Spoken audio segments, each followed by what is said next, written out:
Hello and welcome to Board Game Gumbo. Today we're excited to show you a game coming to Kickstarter at the end of May. This is Fjordar by Go to Pieces Games. Fjordar is a game for 2 to 4 players that plays in about 20 minutes per player. They are working on solo rules for the game, which hopefully will be available by the time the Kickstarter launches. The map in Fjordar is actually very important, specifically the height changes that the hexes cause. When creating the map, there's 2 ways. The first is sort of the introductory way, which is the way you see here, which is explained in the rulebook. There are set locations where all the different pieces go. The much more interesting way, in my opinion, is building the board collaboratively between the different players. Sort of a Twilight Imperium type system, where the main hexes of the board, the largest ones, will go down in the same orientation, but then players will start assigning different pieces to the board where they specifically want them. And this is really important because all the different structures that you see on the map, such as the forest here or this beacon here, are only there because the tile denotes that they should be there. So by building the board between the different players, you have the opportunity to sort of tweak the layout and maybe move it slightly to your advantage. Additionally, there is a beginner and a full game. The explanation for this video will deal specifically with the full game version. This is how the board will look at the beginning of each game. You have the various structures, the forests, beacons, settlements, castles, and churches scattered around the board. And then each player will have a starting castle as well as a starting boat that is under their control. You can denote control by these little cubes that are on the board. Each player also starts with 2 units, a soldier and a leader. And finally, within the castles around the table, you can see these different cylinders which represent your faction's heirs.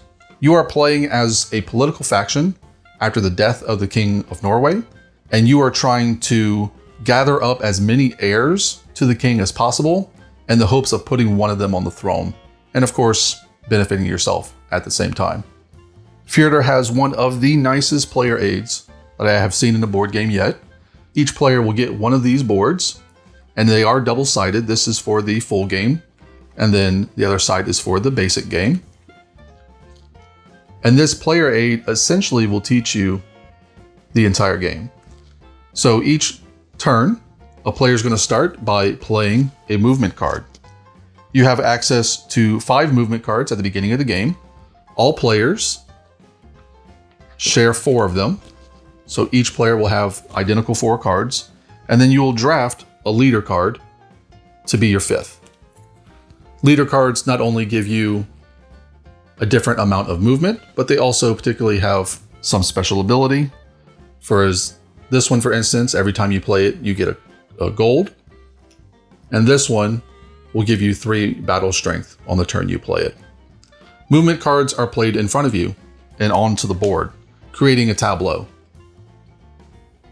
So if I were to play this card as my first turn, I would get 3 movement because there's 3 feet icons, although you'll notice that one of them is boarded off here, and I'd also get a gold coin. On my second turn, I could play this card. Now this card alone gives me 2 movement, as well as a special ability down here, but because I've now created a tableau, I get to add this 1 extra movement from my first card. And you can continue to do that as long as you're able to. However, the third card you play in the tableau costs you 1 gold, the 4th costs you 2, 5th 3, and so on. One of the options you have at the beginning of your turn is to pick up all your movement cards into your hand. Once you've played your movement card, you're then going to use however many movement points you've gained to move your units. Now there are some different rules based on where you are moving your units, but again, that's on your player aid, and it shows your movement cost here. If you're moving between 2 adjacent areas on the same level, it costs you 1 movement. If you're going to a level that's below you, it costs you 1. Going up costs you 2. Your ships can move essentially anywhere into an unoccupied space. And then finally, you can move along your supply chain. So let's talk about all those different types of movement real quick. So the boat is the easiest one. Your boat can move to any unoccupied sea hex. So it can go as far as you want for 1 movement. Moving to adjacent areas on the same level is a little tricky. So your castle, or all castles on the board, are considered their own hex, their own location. So if I were to move this piece outside of my castle, that would cost me 1 movement. And by moving, I would put a cube there to show that I now control that region. Moving to this forest, because it's a level above me, would cost me 2 movement. But again, I'll put down a token, showing that I now control that. And then moving down here, which is a level below me, would cost me 1 movement. And I'll put a token here. Now, for the most part, every movement I've made has gained me control of 1 hex. However, this last cube over here gains me control of all 3 hexes because they are next to each other and on the same level. So anytime you gain control of an area, you gain control of all the hexes of that area that are on the same level.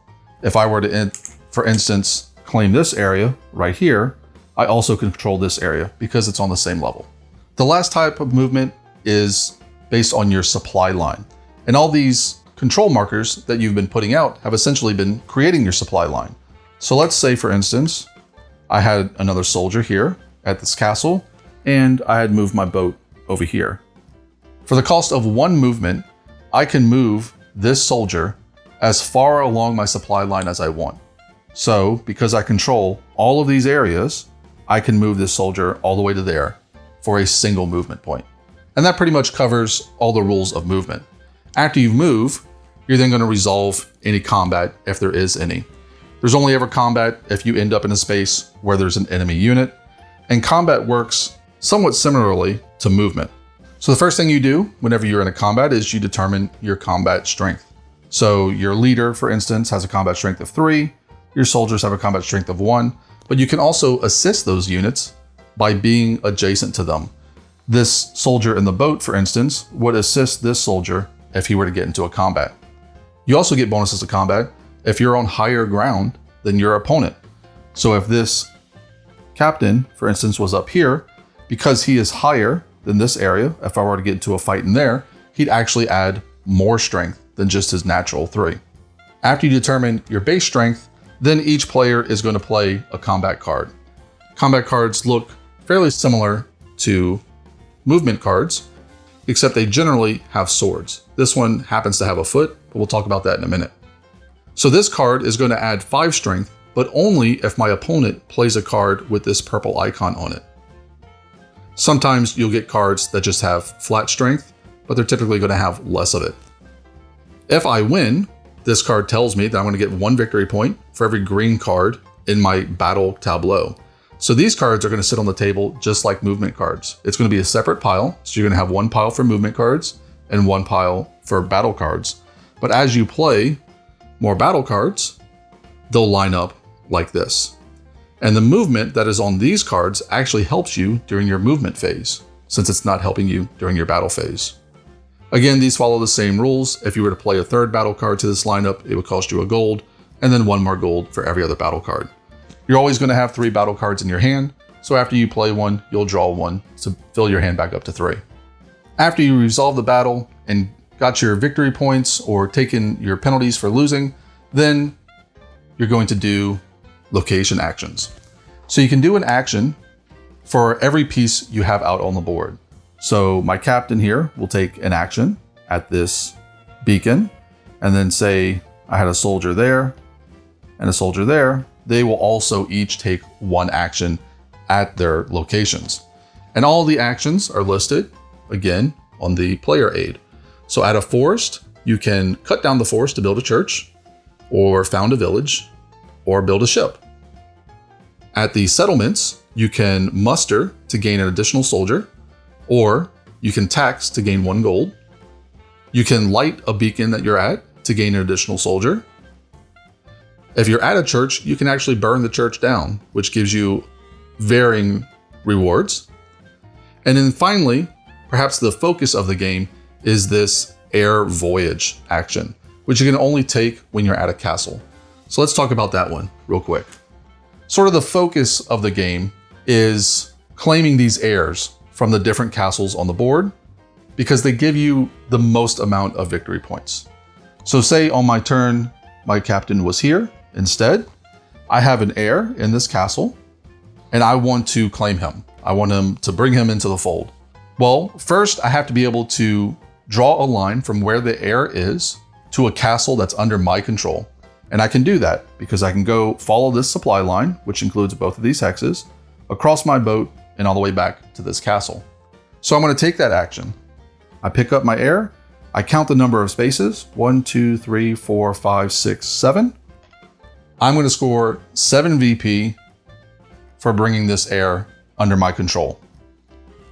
And that shows you here on the heir voyage, 1 point for every spot that you go over. Secondly, I have 2 options here. I can gain an alliance token, or I can gain another leader card. Again, leader cards are sort of your special movement cards, like this one. And as you play, you'll see stronger and stronger versions of those cards. So for here, we have an Age 2 card, gives you 2 movement, plus 1 movement for every castle you control. And if you muster or tax on your turn, you get an extra money. This one gives you 2 extra movement for every castle, and it gives you 1 VP for every settlement you control. And this one gives you 1 movement for every church you control. And if you win a battle in your turn while playing him, you get 5 extra victory points. There are other aspects to the game. For instance, these alliance tokens that I just mentioned give you these extra icons. And at the end of the game, you're going to score those icons as sort of set collection. So again, our player aid tells you end of game scoring. You're going to score all 4 of those sets for a varying amount of victory points. There are also event cards that come out. As people score victory points, they will trigger events, which can put out more heirs, put out more forests, essentially alter the board state in several different ways. But perhaps my favorite is this church track. So this is the victory point track, and you'll have the alliance tokens here. And when you claim your heirs, you'll put them on this track. You'll score additional victory points as it gets closer to the end of the game. So you have 2 options with churches. You can build them by cutting down forests, or you can burn them. You're going to have a token that starts here. And then as you take one of those 2 actions, it's going to jump down this track.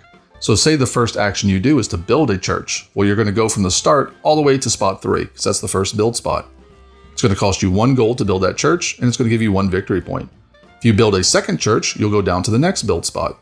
1 coin for 3 victory points. But then let's say you burn a church. Well, you're already here, so you're just going to jump to the next burn spot and get 2 victory points. And then maybe you burn again, and then burn a 3rd time, you go all the way over here. Eventually, you're going to get to a point where you have to decide if you're building churches or burning them, but it's just an interesting mechanism to me, and I really enjoy it.